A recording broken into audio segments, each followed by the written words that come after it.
What's up, YouTube? I want to do another video for the My Fitness Diary series that I now have on my channel, and basically today I kind of just want to go over the difference between intuitive eating and actually counting your macros. If you follow me on Instagram, and if you don't, I will go ahead and put my link to my page in the description below, and then I will also just have it probably across the screen for you guys to check out. If you do follow me, you might know that I do track macros. I can't remember if some of my food pictures I do put the nutritional facts in the description, but nonetheless, I do track macros, but I'm kind of just on the verge of like wanting to figure out if I want to start intuitive eating or if I want to continue tracking macros. So I guess I'll just start with, for those of you who don't really know the difference, here's kind of the breakdown. Intuitive eating is basically back to the basic where like we all started at one point. I mean, we didn't pop out of the womb counting macros, like that's not how it happened. Intuitive eating goes back to just basically listening to your mind and your body about when and how much you're gonna eat. So this kind of goes into play of, it is still a form of dieting because you are actually setting limits so that you're not overeating and really trying to avoid undereating as well. But it does create a lot less stress on the mind because you are just eating whenever you're hungry, and also just keeping that balance of feeding your body whenever it wants to be fed. Not having a certain amount of numbers that you have to hit or cannot go over. That is kind of where counting macros comes into play. So again, intuitive eating is basically just listening to your mind and your body about when your body wants to be fed, and kind of just going about your normal daily food routine in that kind of way. Then we have counting macros, or for some of you on social media, it is kind of blown up under the hashtag IIFYM. That's also what it is known as, if it fits your macros. I do have actually a full video, which I will put the link to that direct video in the description below too. I have a full video of basically how to track macros, where to begin, how to do it, the pros and cons, all that kind of good stuff. I do have a full video on all of that already on my channel, so I'll put that in the description below if you want to check it out if you're interested in counting macros, because this video isn't going to be all negatives about counting macros. I still do know some positive outcomes from it. I just know that for me personally, I think I'm at a position where I want to transition into intuitive eating.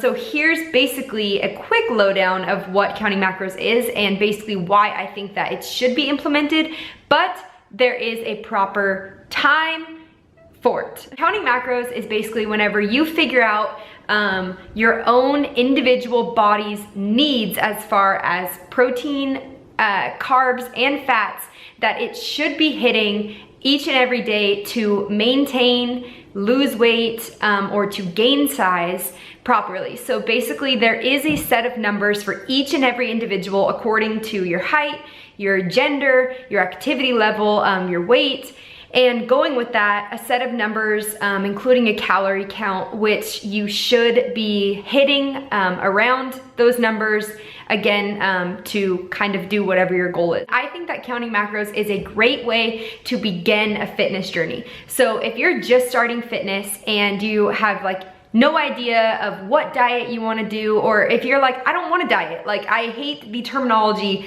diet, which I do too.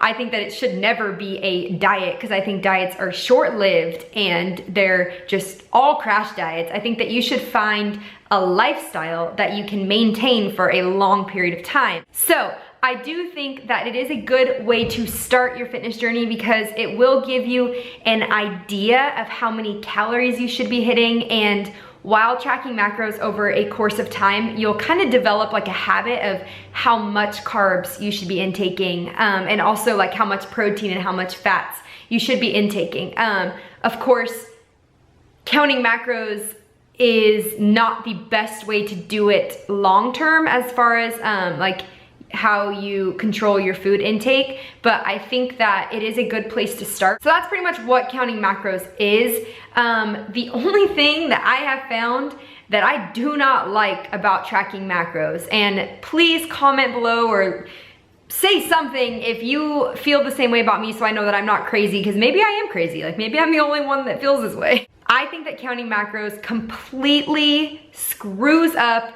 your mental stability. I think that once you start tracking macros, you just have a horrible relationship with food. You look at every single piece of food, whether it's a piece of steak, whether it is a piece of bread, anything. Like you look at every single food piece as a number. Like I feel like now that I've tracked macros, I cannot look at a piece of chicken with not automatically thinking, oh, there's like 24 grams of protein in there, or looking at a piece of bread and thinking that, oh, there is 15 grams of carbs in there. Like I think it's insane that that's what counting macros does to us. I don't think that food should be looked at that way. I know that I may seem kind of hypocritical because I currently do still track macros, but it's a hard habit to break. I almost feel like it's something that I should have stopped whenever I first grabbed hold of the concept and just eased my way into intuitive eating right away. But I held on to counting macros for so long that now it's like embedded in my mind to do it. And so I'm really trying to transition out of it, because personally, I don't want to be tracking macros for the rest of my life. I really don't. Please comment below to let me know that I'm not alone, that I'm not crazy, or let me know if I am crazy. But the transition into intuitive eating isn't always gonna be super easy, because of course, whenever you've been doing something for a long period of time, it's hard to transition out of that. And I think that people also get stuck on the fact of not knowing right away if they're overeating or undereating. But the thing is that before you started your fitness journey, you were at a base weight where your body was comfortable. I know for me personally, I sit at about 120 comfortably. Like before I started my fitness journey, I was at like 120. Of course, I'm at about 120 again right now, and my body composition is completely different than it was at 120 pounds before I started. However, that's just because, I mean, obviously with fitness, your body changes, you gain more muscle mass. But with that, I think that everybody does have a base weight, and I think that we'd be really surprised to see that if we just listened to our body and ate intuitively, ate whenever we wanted, ate the things that we wanted, and actually really listen to our mind and our body, I think we'd be really surprised to see how it is that our body reacts, and that we'll probably just maintain at that base weight. And of course, given the exercise and the activities that you do, you will still maintain your lean physique or your bulking physique, whatever goal that you have in your mind. I'm sure that it is still going to be making progress. Our body is crazy the way that it works, and I think that we can't abuse the way that we treat and fuel our body based on just all food being a number, you know? Like I feel like we really need to reevaluate how we approach our fitness journeys. And again, I do think that counting macros is a great way to start, just because it does give you an overall idea, so that you're not just completely, you know, guessing on how much that your body should be intaking.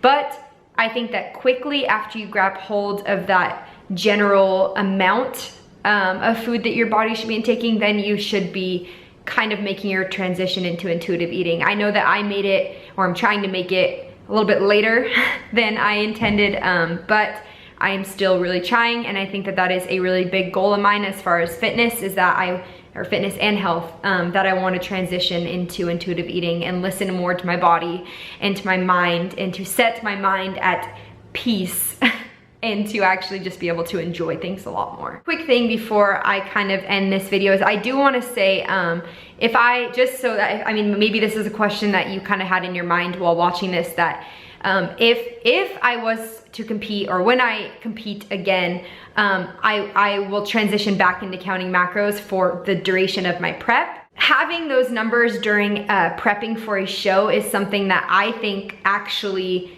decreases that stress that I was talking about earlier, just for the sense of it it gives you goals to hit each week. And if you're in prep, I think that it's a great way to make sure that you are tracking your progress as you are cutting.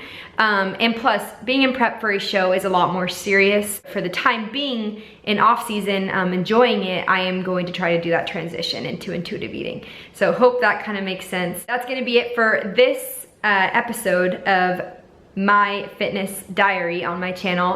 So that was just kind of my breakdown between intuitive eating and counting macros. I hope that this was helpful for you guys.